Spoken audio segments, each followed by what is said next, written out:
Good morning. This is Mike Mock on Friday, November 18th with Lansing Trade Group's morning comments.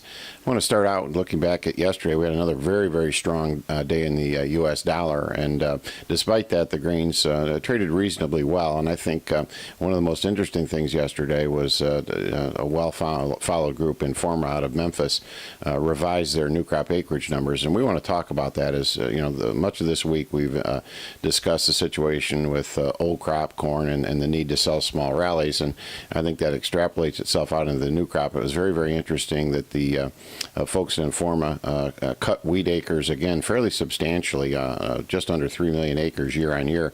And if you go back and look 4 years, we're down almost 10 million in winter wheat acres during that time frame.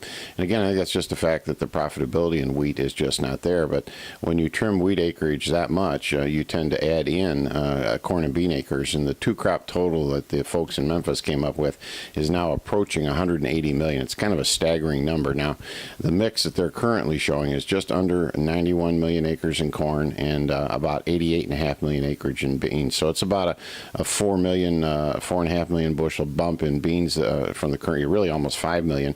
And in the case of corn, down about 3.5 to 4. So we're going to continue to monitor the relationship of November beans, which have been kind of bouncing between roughly 980 and 1010. This is the November 17 we're discussing. And then in the case of the D17 corn, we've been kind of in a broad range between roughly 375 good support and 395 stiff resistance. And we want to remind everyone that, last February we averaged 385.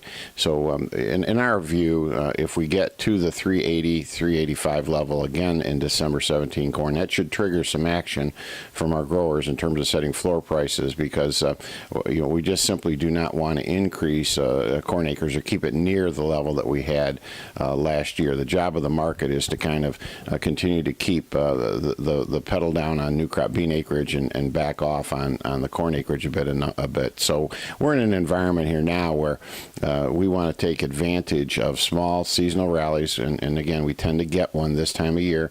The tech setup looks better for wheat and for corn, and so in anticipation of a bit of a bounce, we want to make sure our growers are talking to their LTG merchandisers and getting some open offers in place. And again, we want to differentiate the way we're going to handle old crop versus the way we're going to handle new crop. In old crop, we just prefer seeking out the best basis opportunity, particularly selling the deferred end against cash flow needs.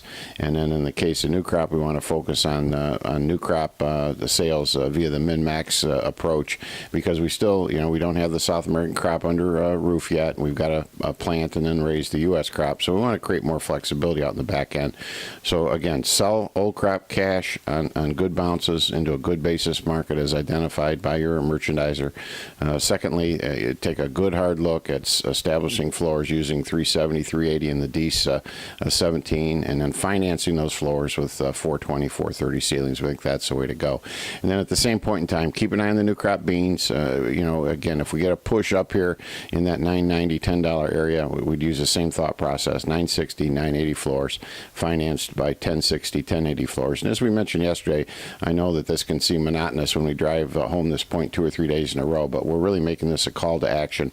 We're trying to solicit. We think it's the right sort of thing to get these open offers in place as we start to move the calendar towards the end of 2016. So all I got for you now. Have a great weekend, and I'll see you first of next week.